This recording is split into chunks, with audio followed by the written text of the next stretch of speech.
about to have one of our Coleman retreats that we have annually. It's what we call our face-to-face meeting. And one of the things that our team loves the most about the face-to-face is what we call the hot seat. Now, really, it's not a hot seat, but it just means you're kind of in the middle of things for a minute. And what we do, and you can do this if you have a leadership team that has a high level of trust. If you don't have a high level of trust, I do not recommend this activity because somebody will end up getting hurt emotionally, and that's not what you want. But in a team that has a high level of trust, which we at Coleman Associates have very much cultivated within our team, we all sit around with one chair in the middle and we take turns sitting in the hot seat. Sometimes we time it so that each person's in the hot seat for 5 minutes. We've had retreats where the hot seat has lasted 10 or 15 minutes even.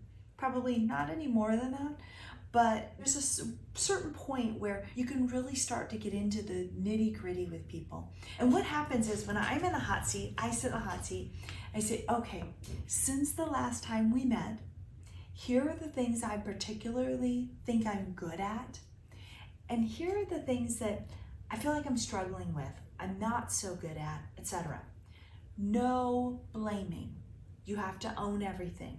It's not that I wasn't good at this because I didn't have the resources I needed, or because this client didn't do what we needed them to, or because it rained on Thursday. None of that. It's just what I'm good at and where I need to work to improve myself. And then after I've had a chance to share that, I zip it.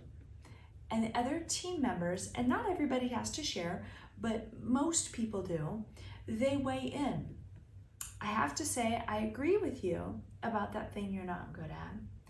And I agree with you about that thing you're not good at. And when you don't do it well, here's how it impacts me. And maybe I could help in this way, or maybe you could work on this. Maybe another person will say, actually, I disagree with that thing you said you're good at. Here's what I've seen. Remember when the da-da-da happened and we did this? Remember when this happened and you did that?